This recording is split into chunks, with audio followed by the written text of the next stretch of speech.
मुगलों का राज्य और प्रभाव उत्तर भारत तक ही सीमित था। ये अलग बात है कि उन्होंने दक्कन और दक्षिण भारत को जीतने की कोशिश की, लेकिन वो कभी वहां उत्तर भारत के जैसे प्रभाव नहीं जमा पाए थे। इसलिए हम आज भी देखते हैं कि साउथ इंडिया के मंदिर और संस्कृति काफी हद तक सुरक्षित हैं नॉर्थ इंडिया की तुलना में। और उत्तर भारत में भी उनका राज्य और प्रभाव बना रहा था, क्योंकि उन्हें राजपूतों का समर्थन था, जो कि उत्तर भारत के अधिकांश भाग पर अपने राज्यों में राज करते थे। औरंगजेब के समय मुगल सत्ता अपने चरम पर थी और उसने हिंदुओं को उन्हीं के देश में सेकंड क्लास सिटीजन बनाने की कोशिश की। उसने जैसे ही जजिया लगाया और मंदिर तोड़ने शुरू किए तो सारे सोए हुए हिंदू जाग गए। ये कोई राजा महाराजा नहीं थे, इनमें आम लोग भी शामिल थे, और इसका उदाहरण है जाट विद्रोह। वो किसान थे जो दिल्ली के आसपास भरतपुर मथुरा में रहते थे। उन्होंने जजिया और मथुरा के मंदिर तोड़ने के गुस्से में विद्रोह किया। ऐसे ही विद्रोह सिख, सतनामी, राजपूत, मराठों ने किए और औरंगजेब की जिंदगी इन्हीं विद्रोहों को दबाते हुए निकली।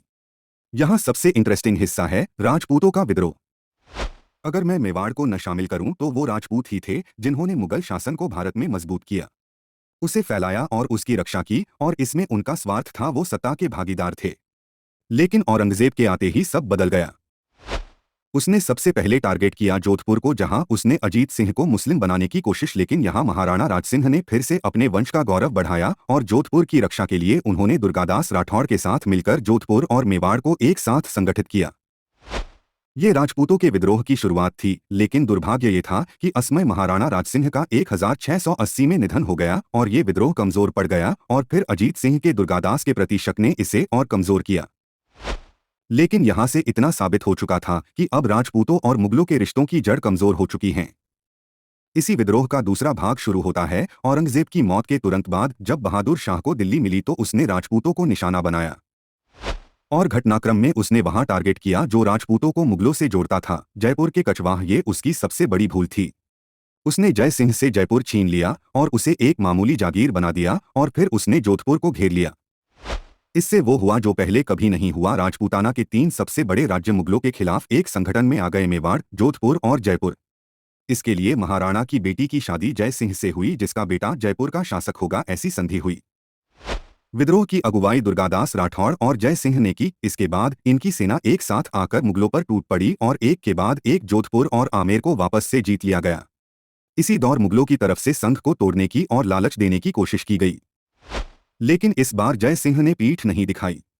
मुगलों ने फिर से सैयद हुसैन और चूड़ामन जाट के साथ सेना भेजी। ये इंटरेस्टिंग है कि कैसे जाट विद्रोही किसानों से शासक बने, लेकिन जयसिंह चूड़ामन को अलग करने में सफल रहा और राजपूतों ने सांभर में मुगलों पर हमला कर सांभर में मुगलों के खजाने को लूट लिया।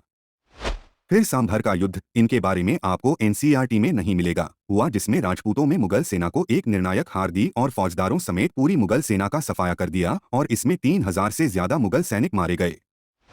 राजपूतों ने आगे बढ़कर कर रेवाड़ी और नारनौल में अपनी चौकी बैठा दी और राजपूतों ने मुगलों को नीचा दिखाने के लिए दिल्ली, आगरा तक रैड की। जय सिंह ने इसी दौरान मराठों, बुंदेलों को भी पत्र लिखे विद्रोह को हर राज्य में फैलाने के लिए कहा।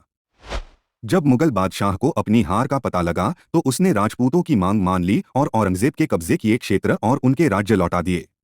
लेकिन इस पूरे घटनाक्रम से ये बात साफ हो गई अन्य राज्यों के लिए कि जो राजपूत इनकी जड़ और आधार थे इनके राज्य के, वो अब इनसे दूर हो चुके हैं। इसी के बाद मराठों ने रही सही कसर पूरी कर दी। ये ही है कि ये ही विद्रोह था जिसने मुगलों को खत्म किया, वरना अगर राजपूत इनसे जुड़े रहते तो कभी भी उत्तर भारत में इनका प्रभाव कम नहीं होता।